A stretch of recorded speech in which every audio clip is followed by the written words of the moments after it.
Welcome back to Usapang Bayan. Ako po ang inyong host na si George Chua at kasama pa rin natin ang ating guest na ang presidente ng CAMPI na si Attorney Romel Gutierrez. Attorney, yung natutuwa kami nung narinig namin yung pinagsasabi ni Secretary Jokno na maraming plano ang gobyernong bawasan ang red tape, no? Kagaya nung sinasabi nila na dapat wala na raw expiry date ang for example yung NCSO birth certificate, wala yung i-extend din raw yung buhay ng ating passport to 10 years, pati yung driver's license raw ho gagawing 5 years, no? Sana maidagdag na rin diyan nila yung ating rehistro sa mga sasakyan. Dahil kasi kung isipin nyo, kung yung mga tao nga lang na magre-renew ng lisensya, tao pa lang yun. Yung isipin nyo, kung pati sasakyan mo, dadalhin mo, di hindi ba napaka-traffic nun? Makakatulong sa pagbawas ng traffic yon. Pero isa pa rin na narinig ko na sinasabi nila na ang kailangan raw, bago ka makabili ng kotse, kailangan mapatunayan mo na kailangan raw ikaw may parking space. Ano ho ba ang masasabi nyo tungkol dyan? Yeah. Una sa lahat, no, we have to appreciate yung effort ng ating gobyerno kasi seryoso talaga sila to come up with solutions. Minsan crazy na yung mga iniisip nila, no? Mga solution, proposed solution para to address the traffic situation. And of course, we have to also remind them that some of them are not really appropriate, no? But we are willing to help naman solve this situation. Katulad ng traffic, ay yung magre-require ng parking space. Yes, So, siguro ang mas maganda dyan is to look into existing regulations regarding parking space, no? Ano ba nangyayari sa mga dapat na parking space natin? Marami dyan hindi nagpa-park ng maayos. Maraming Double no parking pa, sir. nandun. Double parking, as you said, is another source. I think we have to look for the right solution on this, no? We have to hit the nail on the head. Yan ang dapat. Actually, tama ho kayo dyan dahil kasi kung iisipin mo, napakahirap naman ipa-implement na paano mong papatunayan yung lugar na yun, Sa'yo. parking space mo nga. Dahil kasi kung kumuha ka lang ng litrato ng parking space ng kung saan, malay naman nila kung magpapadal sila ng tao papunta dyan. Tama. At saka kung ang iniiwasan ho nila ay yung masasabi natin ng pag-parking doon sa mga lugar na hindi dapat mag-parking, the mere fact that you put in a picture or whatever na to show that you have available parking does not mean to say that they will not be parking in their place of work. Tama, na tama. babarahan nila yung kalye. Dahil kasi may parking nga sa bahay, pero saan ang parking mo sa opisina? Hindi ho ba? So, siguro, ang mas nararapat na pagtuunan ng pansin ay yung kagaya nga ng nasabi nyo, ipagpatupad yung regulasyon. Kung bawal ang parking, dapat ibawal. Yeah. Hindi ba? Walang excuses yan. Dahil kasi nakikita ako ng napakaganda, 2-3 lane highway. Halos isa o dalawa lang lane ang magamit mo. Dahil kasi ang nangyayari, ginagawang vulcanizing, Yes, ginagawang totoo. parking. Tapos, ang nakakahiya pa dito, alam naman natin, yung mga tricycles, hindi naman dapat gumagamit ng mga national roads. Sila pa ho ang naghahari doon. Pangalawa ho, ultimong sa Manila, no? Along Taft Avenue.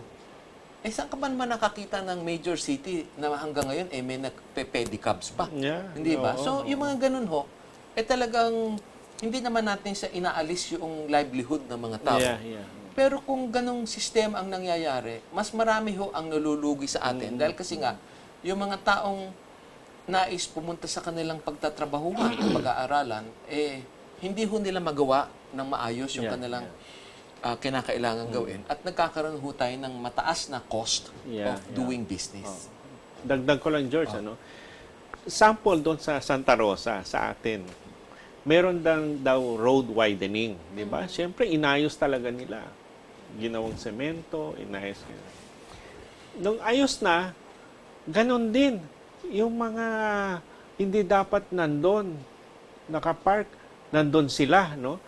Parang pinaganda lang para sa parking nila. Wala rin, no? Gumastos lang at hindi na serve yung purpose ng widening, eh.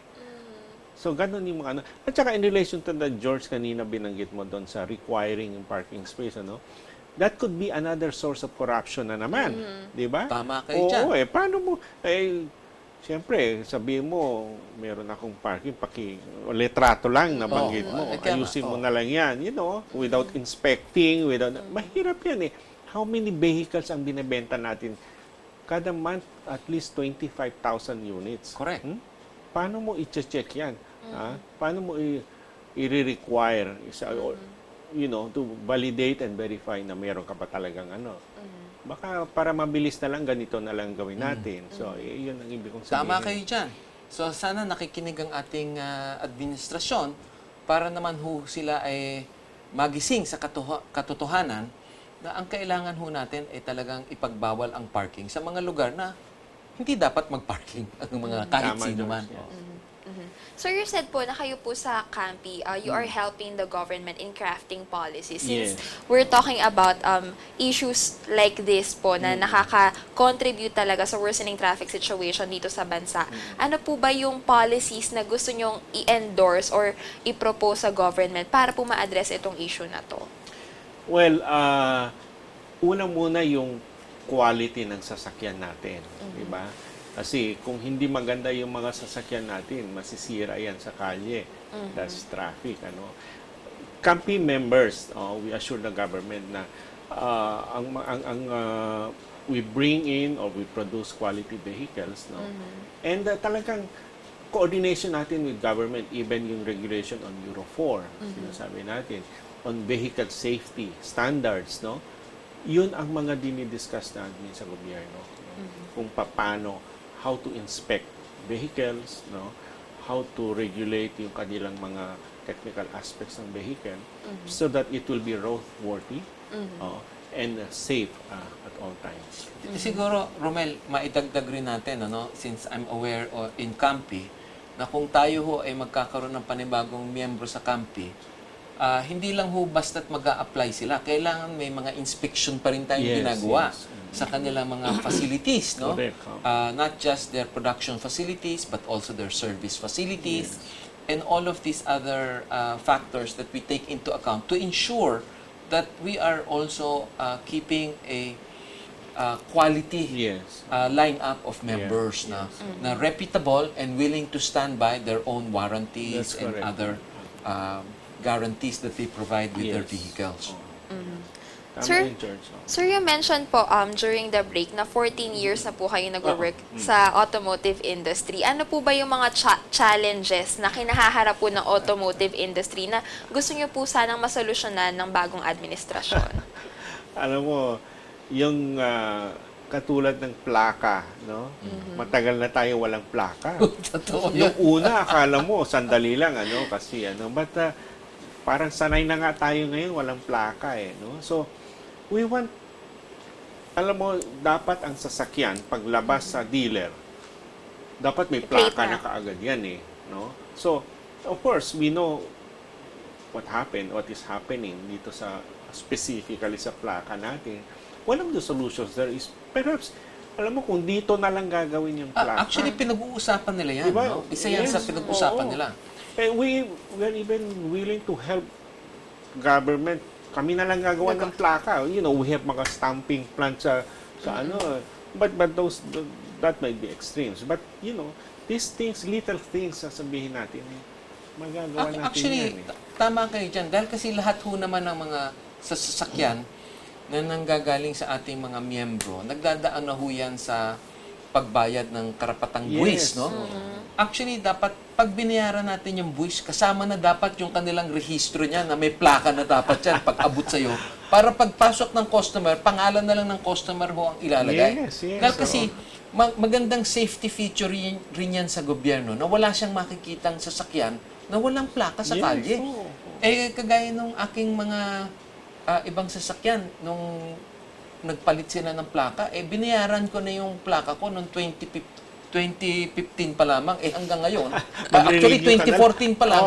Hanggang ngayon, magre-renew na ako. Pati yung sticker noong 2015, wala pa rin, So, ngayon lang ako nagkaroon uli ng sticker, So, yung mga ganyan, malaki rin security measure na maitutulong na kung lahat ng sasakyan, automatic, pagka legally imported yan or legally manufactured, dapat may kasama ng plaga yan. Dahil kasi dahil kasi tayo naman ho ay nagsasubmit ng report every time na may ginawa tayo, Yes, di ba? yes. Yung may pinasak tayo o may pinuduce tayo, meron ng report yan. At nagbabayad na rin tayo ng buwis on the spot. I had an opportunity to talk to the incoming DOTC Secretary, si Art Tugade. Oo. Nabanggit niya yan tungkol sa plaka. Sabi niya, ang plano ko pagdating dyan yung mga plaka, bigay natin sa dealers. Correct. Tama ho Para yan. pag meron ka agad, at saka I will hold you responsible. Precisely. Dealer lang ang responsible sa akin, hindi lang kung marami. Oo. So, bibigay ko to sa iyo, you should be responsible for that. Pwede You will be accountable for that. Pwede sila Oo. mag-spot inspection. Yung mga ganyan. Mga ganyan, Oo, pwede oo. ho yan. Oh. Yung isa pa rin na nabanggit natin na kuminsan nasisisi ang automotive sector na napakarami raw sasakyan na binebenta ang ating industriya. Actually, maaari kung hindi nyo lang nalalaman na for example lang, ang Thailand, no? Na mas maliit na bansa kaysa sa atin with a population of only 67 million, ang sasakyan ho nilang pinoproduce mahigit 2 million. Ang Pilipinas ho, nasa 300 plus thousand lang tayo. Oo. Tapos, dun sa 2 million na yon, mahigit 1 million dun ang na-export sa ibang bansa. Kasama na sa atin. Kasama na ang Pilipinas doon. Siguro, 100,000 ang na-export nila sa ating bayan. No? Tapos, ang nangyayari sa kanilang own consumption lang, mahigit 3 doble ng ating benta sa Pilipinas. Tama. Kaya hindi ko rin maisip na kung bakit pinagsasasabi ng mga ibang tao na marami raw tayong masyadong kotseng ibinebenta or mga sasakyan na ibinebenta. Kaya nga ho tayo pinagtatawanan ng ating mga neighboring ASEAN countries na sana nga na higpitan natin ang sarili natin sa paggagawa ng mga sasakyan dahil kasi mas magiging maluwag sila. Di ba? Kung ano man yung hindi natin gagawin, sila nang gagawa para sa atin at tayo na lang ang bebentahan nila ng mga sasakyan. Kaya napakalungkot ho ng ating sitwasyon.